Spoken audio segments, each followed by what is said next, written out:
WiSP Sports Radio, the voice of women in sport.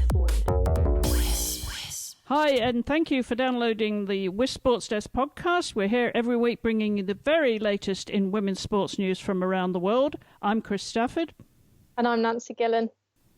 And first of all, I want to kick off, Nancy, by telling everybody where you are, because you are as remote as it can get almost, aren't you? Tell us where you are this week. Yep, I'm in Yekaterinburg, which is a Russian city quite a bit east of Moscow. So I'm there for the Men's World Boxing Championships, which I'm covering for the next 2 weeks. All right. Well, it's been happening on this side of the pond, of course, this past weekend in New York for the US Open. We saw some history being made when the 19-year-old Bianca Andreescu from Ontario was the first Canadian to win a tennis Grand Slam, defeating Serena Williams 6-3, 7-5. Straight sets now. She's now number 5 in the WTA World Rankings, which is her highest ever ranking. But Nancy, what surprises me is that it's taken this so long, as long as this, to have a Canadian Grand Slam winner.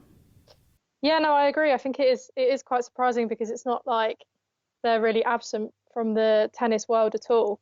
I don't know, maybe as well, you know, you get a lot of Americans kind of succeeding as well. I think she's the first teenager to win a slam since Sharapova, her maiden slam since Sharapova at Wimbledon in 2004. So she's made a lot of history there. Yeah, good for her, and I'm sure we'll see a lot more of her. What's your top story? I think my top story is it's quite breaking news, but it's about an Iranian woman that's died in Iran because in Iran they have a ban for women watching football matches in stadiums. And this woman, she entered the stadium and got arrested, and then her trial was delayed, and she was so worried about going to jail that she actually set herself on fire.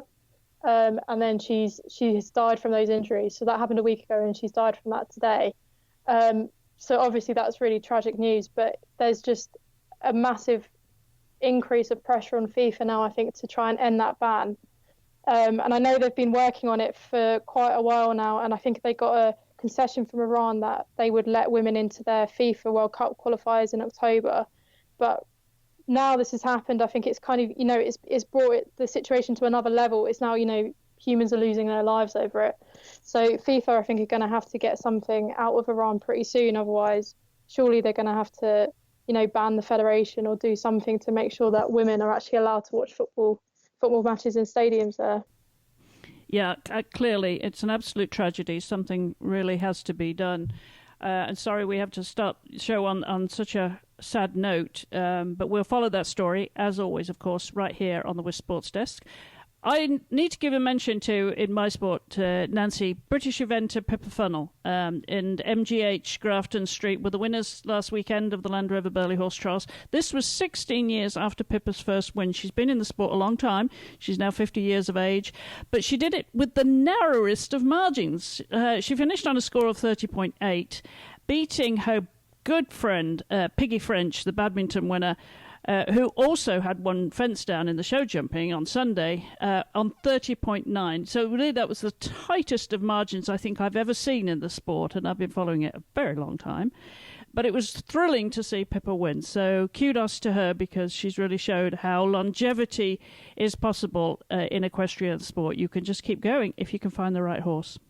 Yep, that sounds like it was very entertaining as well. Yeah, it certainly was. It was thrilling to watch. Absolutely, very exciting. All weekend it was. Cross country was thrilling, and so too was show jumping. But what's your next story? I thought we should maybe talk about Caster Semenya and the fact that she's now signed for a South African football team. She has confirmed that it doesn't mean that she's going to give up her athletics career. So I don't know, maybe if it's something that because she won't be able to play until next season. So I don't know if it's something that she's kind of hoping to do on the side, or maybe if she, you know, she feels like she can't compete in athletics anymore because she loses her case with Cass regarding the testosterone levels that she has, then maybe she's thinking if she does have to retire from athletics, she's got that as backup. But like I said, we won't see her playing until next year. So whether she's any good at football, I have absolutely no idea. I don't know if it'd be kind of like Usain Bolt's attempt at playing football, which kind of didn't go down too well. He didn't do that well in that, so we'll have to see that for that as well. Yeah, it will be interesting to watch. You'd imagine, obviously, she'll have the speed, and not a question there, but she might just adjust her athletics distances so she can stay in international athletics as well. That's, I guess, a possibility, but we'll watch that one because that is interesting. We should just mention one of our WiSP ambassadors, Naya Tapper, plays rugby for the US. She plays in the sevens, and she was a track and field athlete. So when she runs down the wing, she is very, very fast. So I think, it's an interesting comparison between those two. But my next story actually is coming out of Russia. There's 2 Olympic champions now that have their neutral status refused by the International Athletics Federation, the International Association of Athletics Federations, the IAAF, which we will talk about a lot, of course, here on this show. Their Olympic gold medalists, Anna Chicherova and Elena Lashmanova, I should say, are among a new batch of Russian athletes that have been denied their neutral status and will therefore, of course, crucially miss the 2019 World Championships in Doha. And we should mention that the pair were among 18 rejections, although 11 athletes did have their applications approved. That seems to be happening a lot, and we'll probably see a lot more of that going on leading up to the Tokyo Olympics, Nancy. Yeah, I think it seems so. Both athletes had tested positive for banned substances previous in their career. So I think it would seem like anyone that's kind of had any incident with doping will just have a neutral status refused straight away, which I suppose does make sense. But then I guess there's the argument that, if you've tested positive and you've served your sentence, then you shouldn't be punished later on in their career. But it seems to be what the IAAF, that's their policy at the moment. Whether they'll be banned for Tokyo, I presume they'll probably also have their neutral status denied for that as well. So, so at the moment they're missing Doha, but we probably won't see them in Tokyo either. Yeah, quite possibly. Well, we'll keep everybody apprised of that development, and obviously also any other athletes that get affected by this, because there's bound to be a lot more leading up to Tokyo. You've got some speed skating news, haven't you? Or at least a former speed skater. Yeah, that's Seiko Hashimoto, who won an Olympic bronze medal in 1992. She's now, she's been tipped to take on the Olympics minister role in Japan, which is essentially the kind of person in government that oversees preparations for Tokyo 2020. It's a really interesting story for several reasons. The first is that the role itself it's been a bit controversial. People that have been in the role previously have kind of, messed up quite a few times. So the Japanese president has said her appointment is to restore trust in the role, essentially.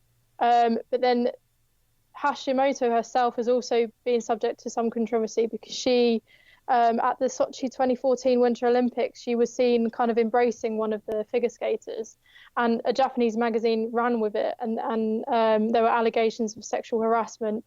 Both of Hashimoto denied it, and the athlete in question also denied it, though an apology was issued. But it was quite interesting that she's been picked for this role, which is controversial in itself, but then she's also got some controversy previous in her career as well. So whether she stays in the role, because it seems like it's constantly changing as well. There's under a year now to go until Tokyo, so you'd think they'd keep the same person, but whether she actually stays there, we'll have to see about that.